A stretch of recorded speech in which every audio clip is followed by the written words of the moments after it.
Hello everyone, welcome to my channel. I hope I'm audible and welcome to this video. As you have seen in the title, whosoever is joining in, that in this video I would be talking about how the relationship story of Shiva and Parvati basically teach us patience. How does it teach us patience?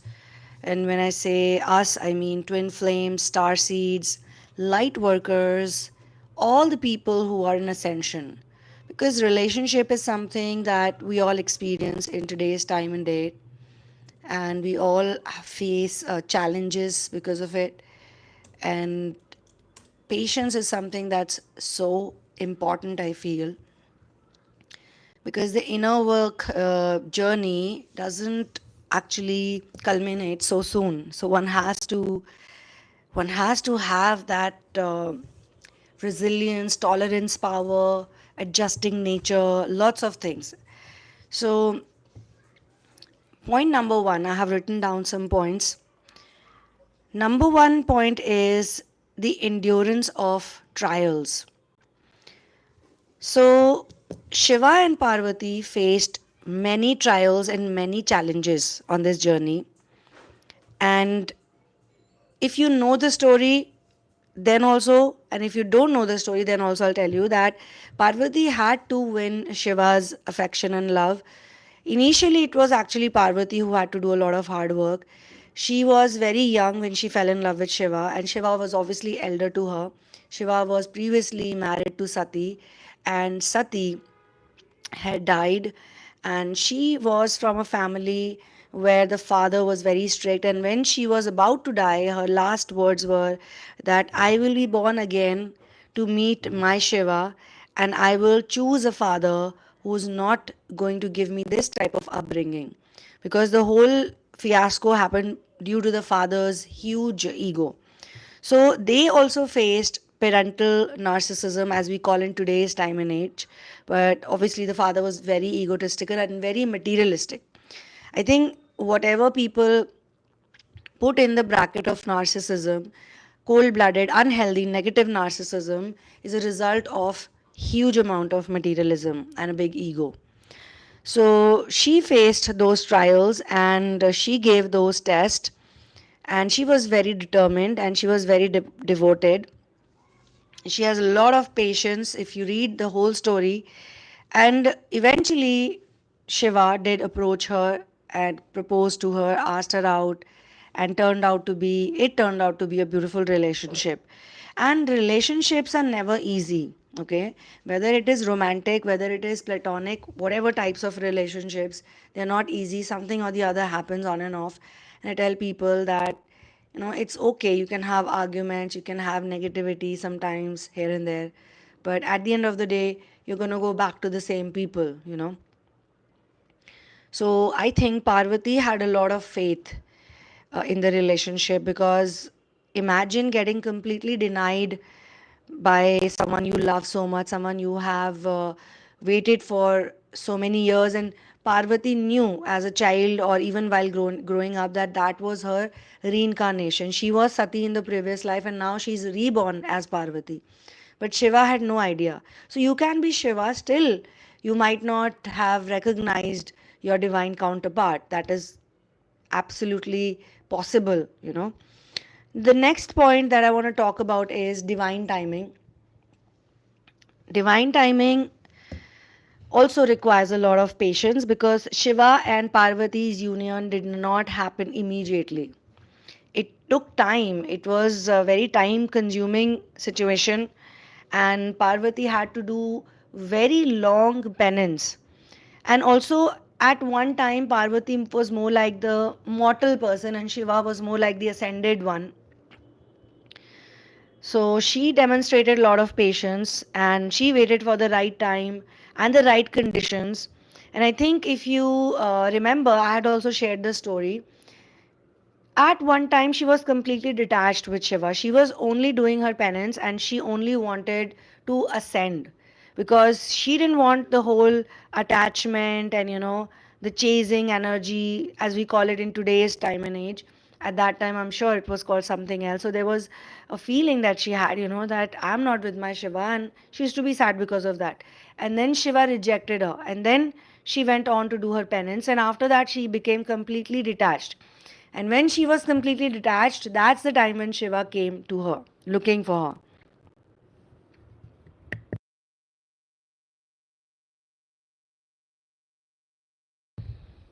You guys can also add something to the live chat if you are aware about this story, and if you want to share some points, you can put it out on the chat.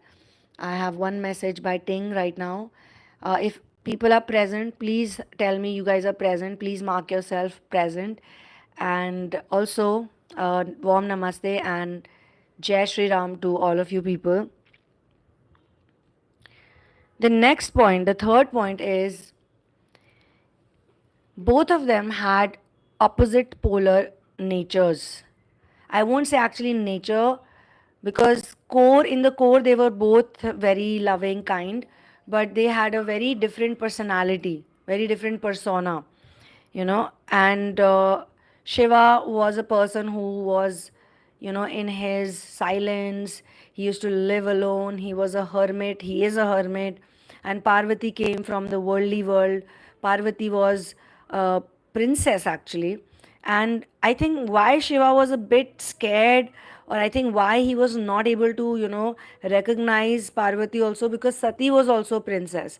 And being a hermit, attracting a relationship where the other person is a princess, and it was so hard for him the first time. The second time he must have thought that no, no, no, this is definitely not for me. And I've heard a very beautiful song also about their one of their conversations where he is giving rebuttals to Parvati. And one of the rebuttals he says that, I am a person, I don't have anyone around me, I don't have any people to serve me or help me or care for me or this or that. You, on the other hand, have so many servants and das and dasis. I have nobody. So we are poles apart from one another. You'll never be happy with me. He gave her many rebuttals, okay? So he liked his solitude. He wanted to be in his own world, and he did live in solitude. And even today, where Shiva lives, people cannot go there. It's not like you can just walk into that place. It's so hard to reach there. And Parvati's respect, the respect she showed for Shiva's nature, that was the reason why actually she was reborn. Because as Sati,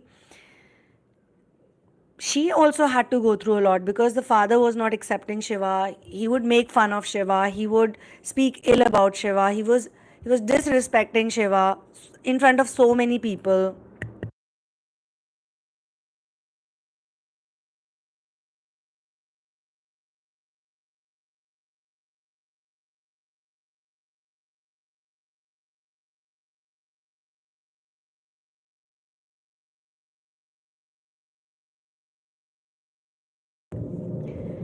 When she approached him, she simply told him what she knew, that I am so and so, reborn as so and so. That's it.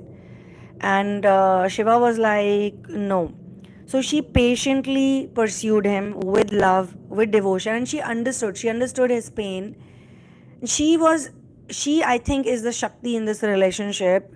And being Shakti, she actually displayed that power and positivity and, relaxed attitude. Okay, he loves me, all right, he cannot recognize me right now, so what, I'll do my thing and he can do his thing. And then as I said, the polar opposite natures, personalities. He is in matted hair and she is in like very nice hairstyle. He was very scantily clad when he went to the marriage actually. But when he spent time with her in privacy, when they were all alone, then he dressed up very well for her. So he's like that type of a person, you know. So this is also very important thing, respect for individuality, respect for your different nature.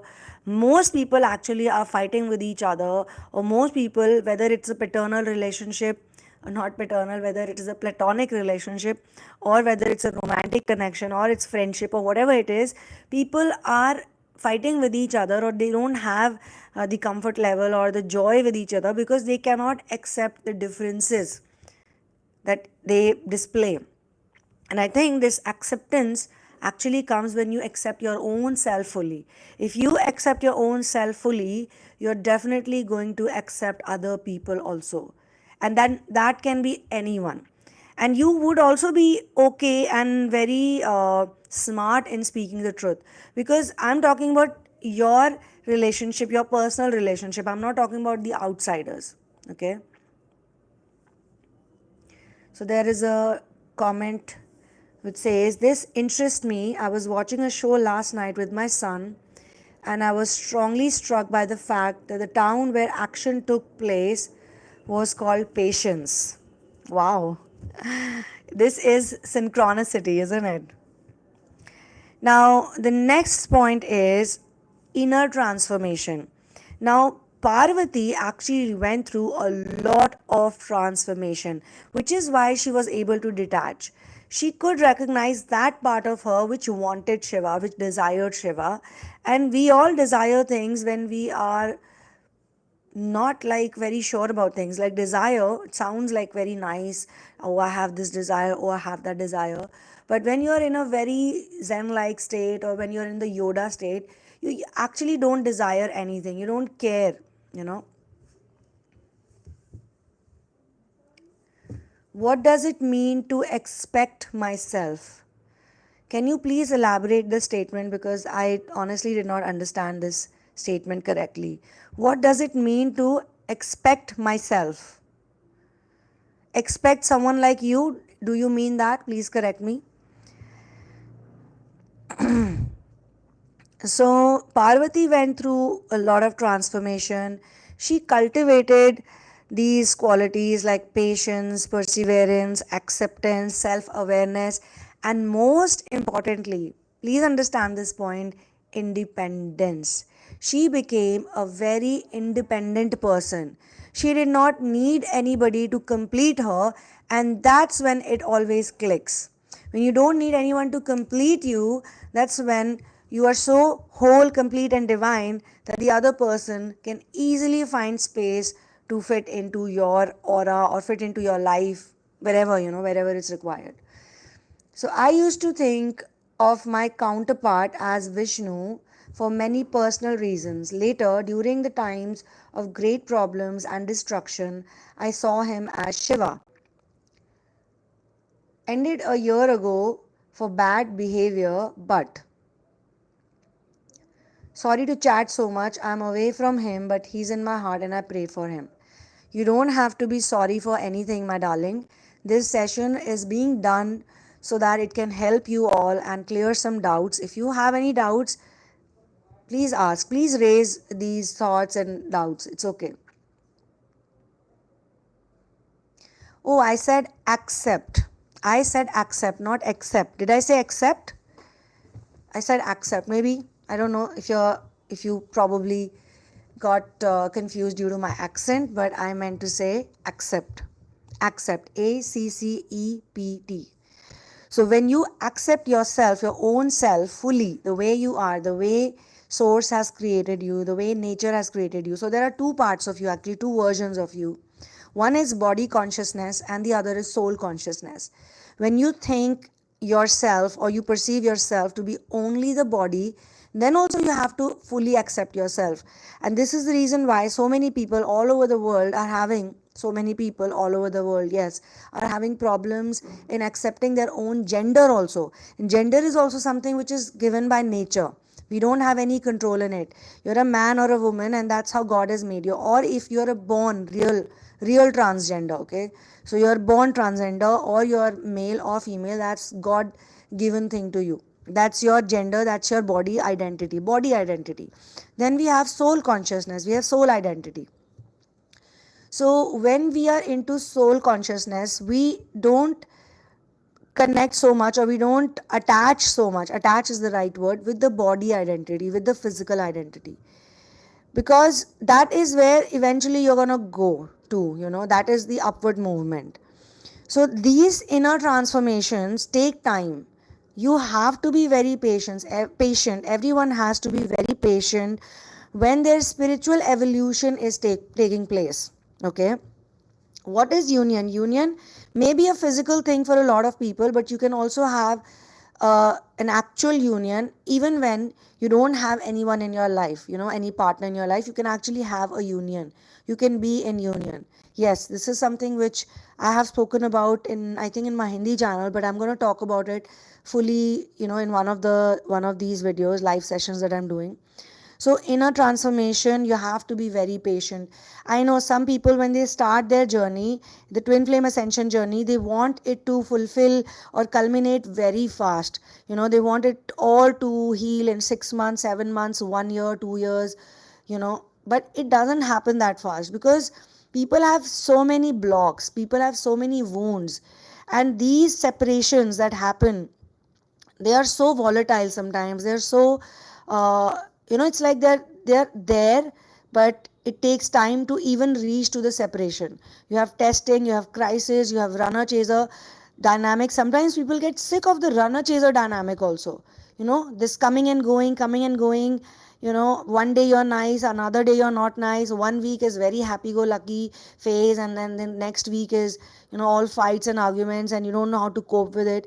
So many people go through these phases and they get sick of it, and then they feel that, what, I want to be in separation. Sometimes separation is a relaxation phase also for some people, because they are so tired of it. And of course, in today's time and age, it may be possible that you're going to go to union, physical union sometimes. And as I told you, there are two types of unions.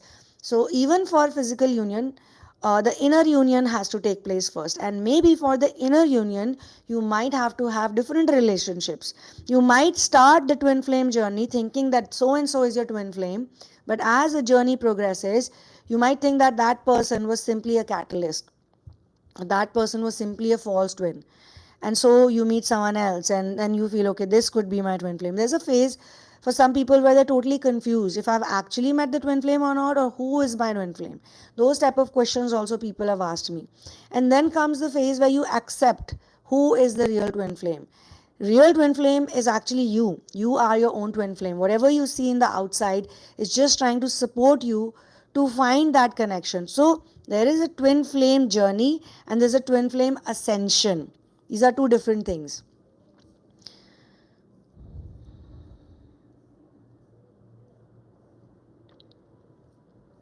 So yeah, this is the point that I actually wanted to make. Divine timing is very, very important, and we need to accept divine timing also. We need to actually let it go.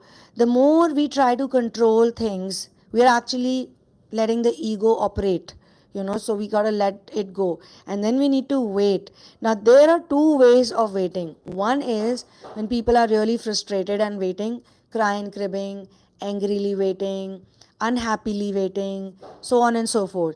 Then there are phases when people are waiting, they know, okay, I'm going to get this, but they don't care about the process, the procedure, and what they have in front of them. Even if it is small or less, it is not that tangible or that quantifiable, they will still be grateful for it. They will still be happy about it because they're going to see their journey. They're going to see that this is where I started from and this is where I'm right now.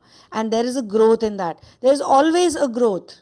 There's always a growth. If you compare yourself with who you were 3 years back, 2 years back, 10 years back, when you started on this journey, this ascension journey, and you look at yourself as who you are today, there's obviously a substantial difference. So that means you have progress. So people are more open towards that progress. Vis-a-vis those people who are very negative, they cannot see. They are always like, I don't see anything, I don't see anything, I don't see anything in the physical. And they're looking for everything in the physical. But this journey is not so much about physical as much as this journey is actually very esoteric. So with Parvati and Shiva also, the same thing happened. She was not saying, yeah, in 6 months my union will happen, or 2 years my union will happen. It took a long, long, long time for them to actually come together. And when they came together, it was not a bed of roses. So I hear in India also, people say very easily, very casually, oh, I want a husband like Shiva. I want a, person like Parvati. Men say, yeah, I wish I could get a wife like her. But you don't know how it is to be with Shiva.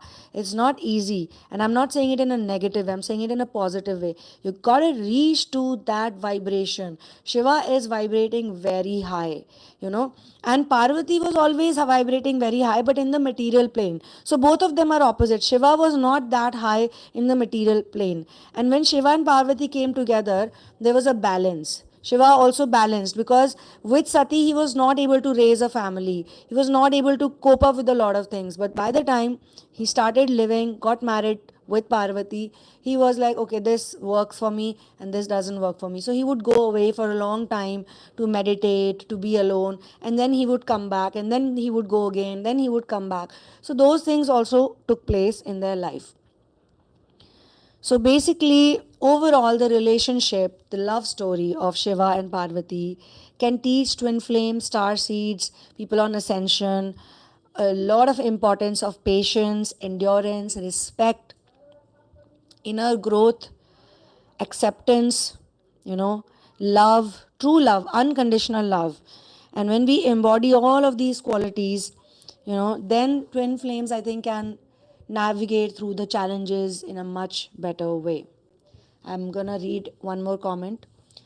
I've been transforming, surrendering, and giving it all to God. I had to face my desire. I I have had to face my desire to Him. As time goes by, I am letting go and loving Him from a distance. I wasn't ready when I met Him.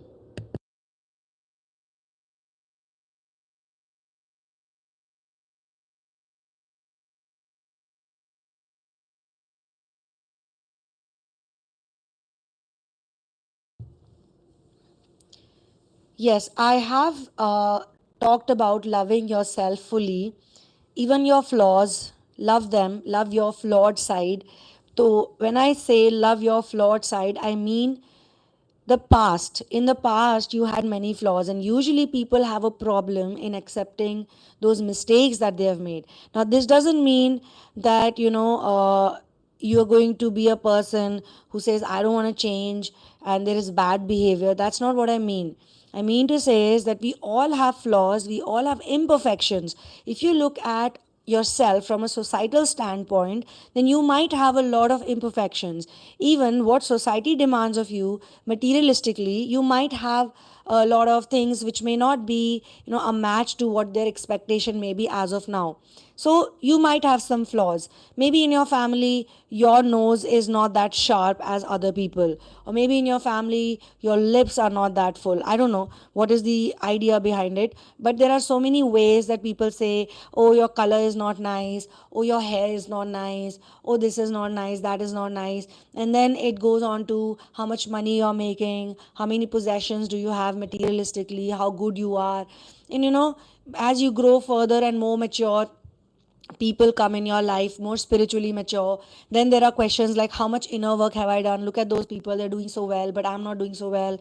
I'm not giving that much time to my ascension journey or my spiritual work, inner work. I'm doing this, that. So there are so many comparisons and so many things that we see as flaws. First of all, we need to understand what is actually a flaw and what is not a flaw, and then we need to also have the understanding that we need to also work on ourselves, we need to better ourselves little bit. We work on ourselves, and what is bettering ourselves? I mean, there was a time when I used to think about a lot of things like I have to do this to become a better person, or that to become a better person.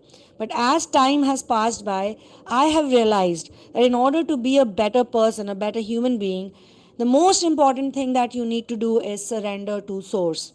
Surrender to God, in simple words. The more you surrender to source, surrender is the key to union. I have said this in multiple videos, but if you don't surrender, if you're not going to let go the control of ego, if you're not going to surrender yourself fully to source, to God, this journey is not going to work out. So your source integration is actually going to lead you to happiness, to fulfillment, and everything just becomes very, like a amazement, it's curiosity, there is adventure, even in the mundane reality. that may look mundane, like you wake up every day, you sleep every day, you dress up, you take a bath, you brush your teeth. There are so many mundane activities that we do on a daily basis, we don't question them.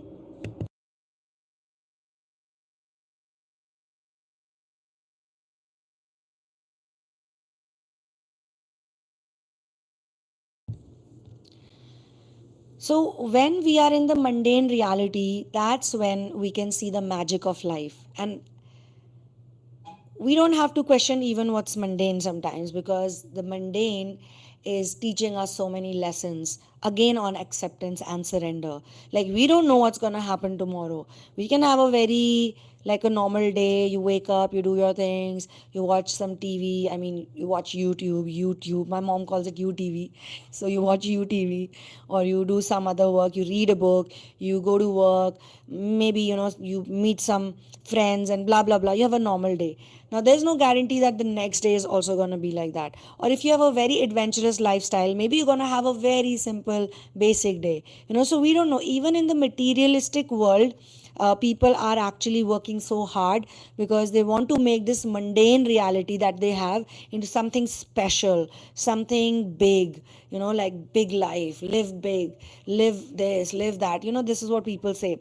But if you are a spiritually mature person, you're going to realize that life itself is very big, and whatever's happening out around you and in the physical world is already very magical. There is magic in even the smallest things, and that we see only when we do spiritual ascension. We are full of awe and wonder even on bad days, because all bad days actually eventually culminate into some or the other lesson. So we realize that, oh my god, I learned this from this whole misery that I went through for last 2 hours, 3 hours, for a day, etc., etc. Okay, so I'll take one question by Angel Garcia. She says, my twin has abandoned me too many times for the karmic. How can I find peace within me, tired of all this? So, this is exactly what I was saying a while back about the runner chaser dynamic.